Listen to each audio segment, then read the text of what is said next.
Seja bem-vindo ao Tenda Arcana, eu sou o Demi Varzão e no vídeo de hoje a gente vai conversar um pouquinho sobre narração de viagens. Vem comigo!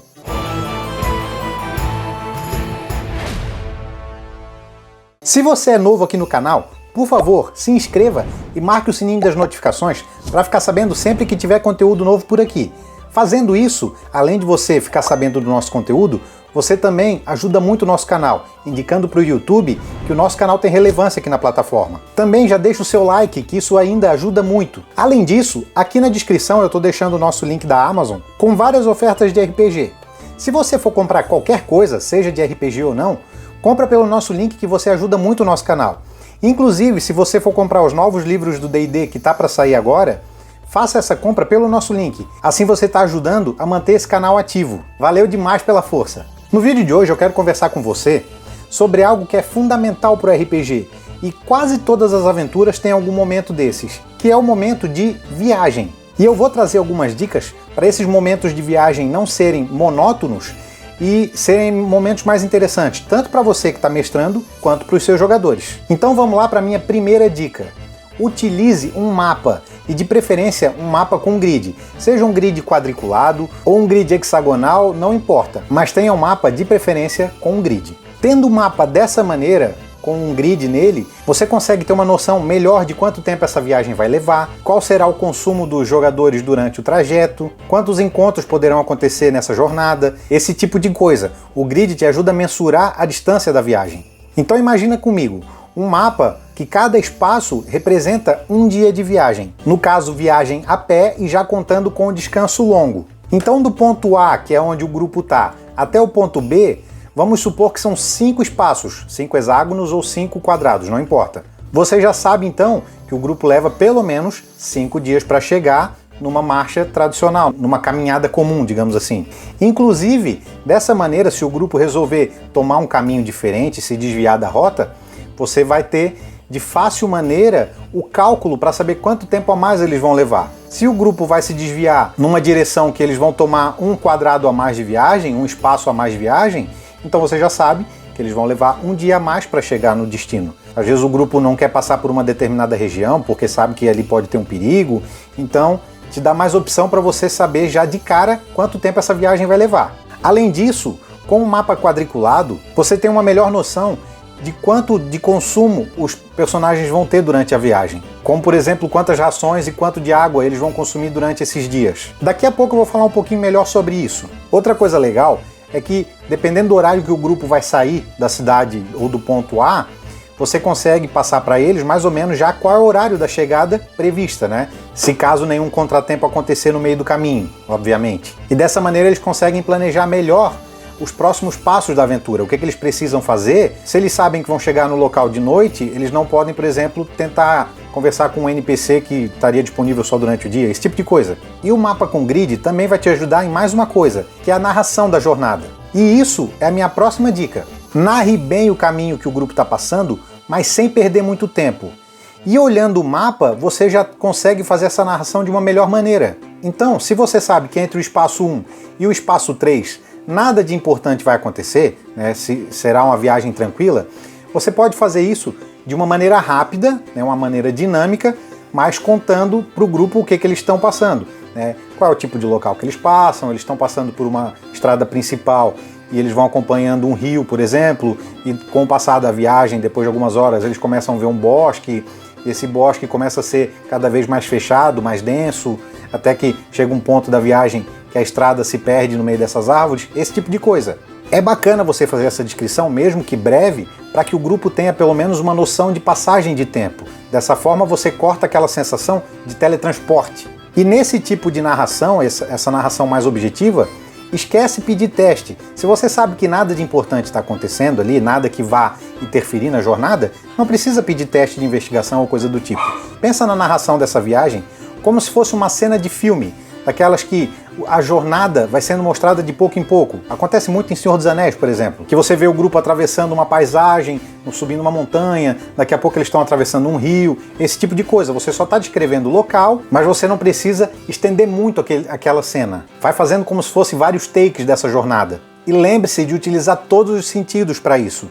Descreva cheiro, descreva a sensação térmica, se o grupo está sentindo vento, se o solo é pedregoso e está machucando o pé, esse tipo de coisa.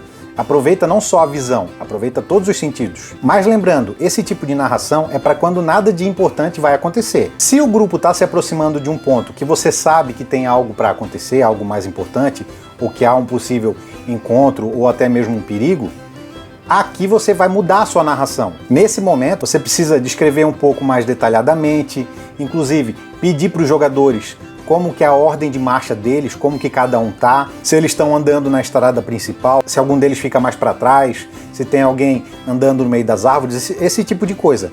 Para que você já vá aguçando a curiosidade do grupo, inclusive eles estão mais propensos a acontecerem testes, digamos assim, porque eles estão, instigados a investigar, por exemplo, e eles vão ficar mais alertas só porque você mudou a forma de narrar. Então eles, inclusive, já vão começar a pedir: eu quero investigar tal coisa, eu quero tentar descobrir tal coisa. Só porque você mudou a dinâmica da sua narração, você já adicionou um pouquinho de carga de tensão no grupo. E a terceira dica que eu te dou é: não coloque encontros somente de combate. Pense em encontros de maneira geral. Lembre-se de colocar NPCs que o grupo pode interagir com eles, às vezes algum animal, algum tipo de viajante. Às vezes o grupo vai, inclusive, com essa descrição de um viajante que está vindo lá longe, o grupo pode ficar mais alerta, pensando que possivelmente pode ser um inimigo. Quando o grupo percebe que não é, que é simplesmente um cara viajando, às vezes com o filho, com a família, o grupo pode, inclusive, utilizar essa cena, por exemplo, para tentar descobrir como está o caminho adiante. Vamos supor que o grupo sabe que lá na frente tem uma cidade que geralmente é uma cidade hostil. Então, com esse viajante que está vindo daquela direção, o grupo já pode tentar conseguir algumas informações a mais. E aqui, usa sua criatividade. Você pode colocar um NPC comerciante, um NPC que está de mudança, com uma carroça ou um animal com as suas cargas, as suas roupas, os seus pertences, às vezes uma família, talvez um circo, às vezes uma comitiva de nobres que está viajando para algum lugar. Isso vai enriquecer o cenário da sua aventura e pode dar alguns gatilhos para os jogadores. Numa dessas, os jogadores podem tirar uma situação inusitada da cartola que você não esperava e proporcionar um momento de jogo muito legal. Lembre-se que nessa estrada não vai passar só aquelas pessoas que têm conexão com a história principal. Passa todo tipo de NPC, então lembre-se de utilizar eles. Ainda pensando nessa questão dos encontros, você pode, obviamente, utilizar as tabelas de encontros aleatórios, fica a seu critério, porque isso já te ajuda caso você não tenha muitas ideias do que fazer. Agora, sobre os encontros de combate propriamente ditos, você pode utilizar esses encontros aleatórios da tabela pensando nos combates também, mas o que eu costumo fazer é o seguinte: eu defino algumas áreas desse trajeto que podem ter encontros com determinadas criaturas dependendo do horário que o grupo passa por ali. Vamos supor que o grupo vai passar na margem de um rio durante a noite. Se eles passam durante o dia, eles podem encontrar uma comitiva de viajantes, ali acampado, descansando um pouco, tomando uma água, às vezes até almoçando, esse tipo de coisa. Mas, se eles passam à noite, há uma grande chance deles encontrarem, por exemplo, alguns lobos ali que pararam para tomar água na beira do rio. Esse encontro com lobos eu deixo para acontecer somente de noite. Nesse mesmo sentido, numa outra região, eu posso colocar um encontro de combate que aconteceria somente de dia. Se caso o grupo, por algum motivo, passou ali de noite, nada aconteceu. Mas se ele passa de dia, ele pode enfrentar um novo perigo, que está ali, não digo planejado, mas que está ali para possivelmente ser usado durante o dia. Fazer isso traz mais dinamismo para a sua aventura e, além disso, torna as decisões dos jogadores mais importantes, porque dessa maneira elas acabam tendo mais peso para a história em si. E o legal é que esses encontros de combate de dia e noite, você ainda pode fazer com que eles sejam ainda mais aleatórios. De que maneira? Vamos supor que o grupo então acampou na beira do rio, voltando àquela situação dos lobos, que eu falei que possivelmente terá esse encontro com os lobos. O que você pode fazer é jogar um dado e vamos supor que de 1 a 15 o grupo vai ser atacado pelos lobos e de 16 a 20 o grupo passa sem problema nenhum. Tá vendo? Você deixou um encontro aleatório, dinâmico e não precisou utilizar a tabelinha do livro.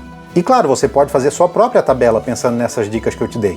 Já a quarta dica que eu vou trazer aqui é em relação aos mantimentos da viagem. Lembre-se de considerar os recursos consumíveis do grupo. De que maneira? Uma ideia que eu te dou é utilizar a regra da casa das fichas de alimento. Eu já expliquei isso em um outro vídeo, eu vou deixar linkado aqui no card para você dar uma conferidinha. Mas basicamente é o seguinte: o grupo tem um determinado número de fichas de mantimentos. Vamos supor que os jogadores tenham, cada um deles, 10 rações de viagem. Você pode disponibilizar para eles, então, 10 fichas de mantimento para cada um. Você pode usar o que quiser, pode usar algum tipo de token, uma ficha de comida do Magic, como eu falo no outro vídeo, fica a seu critério.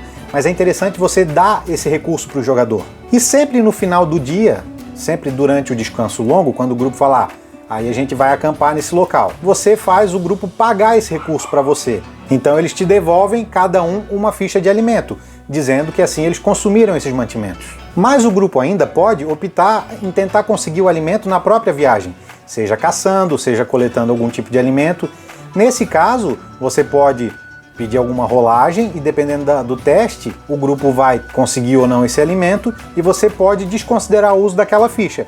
Se o grupo tinha 10, mas conseguiu o alimento na estrada, vão consumir o alimento da estrada e continuam com as 10 fichas cada um. Mas de qualquer forma, é bacana fazer esse controle dos alimentos do grupo.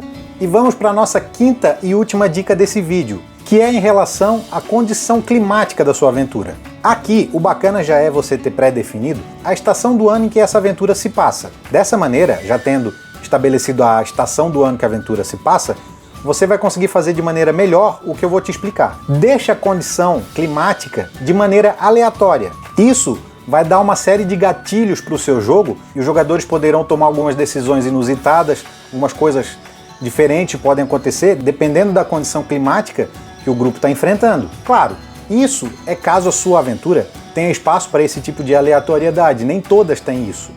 Por exemplo, se você está mestrando uma Icewind Dale, não tem como você fugir muito do que está estabelecido no livro ali, porque já faz parte da aventura aquele tipo de condição climática. Mas, salvo essas exceções, é muito bacana você fazer isso. E de que maneira você pode fazer isso? Vamos definir um dado. Você pode definir um dado da melhor maneira que você quiser, e você vai rolar esse dado durante todos os dias da jornada. Então lembra, você tem a estação do ano, e dependendo da estação do ano, você terá alguns resultados. Você pode inclusive montar uma tabelinha. Exemplo, vamos supor que a sua aventura se passa no inverno.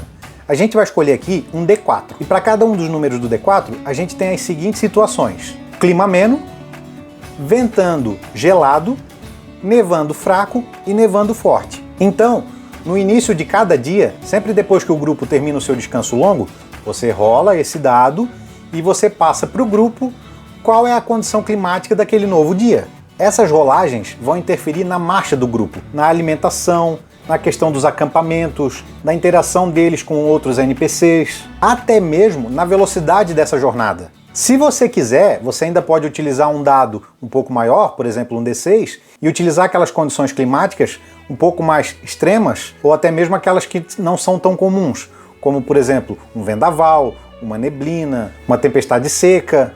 Eu te garanto que essa questão dos dias serem diferentes vai proporcionar algumas situações bem legais, tanto para você mestre, quanto para os seus jogadores. Então essas são algumas dicas para você poder melhorar a sua viagem durante o RPG. Bom, esse foi o nosso vídeo de hoje, espero que você tenha gostado. Diz aqui no comentário o que você achou dessas dicas. Não se esqueça de curtir esse vídeo e compartilhar ele com seus amigos. Eu vou ficando por aqui, até mais!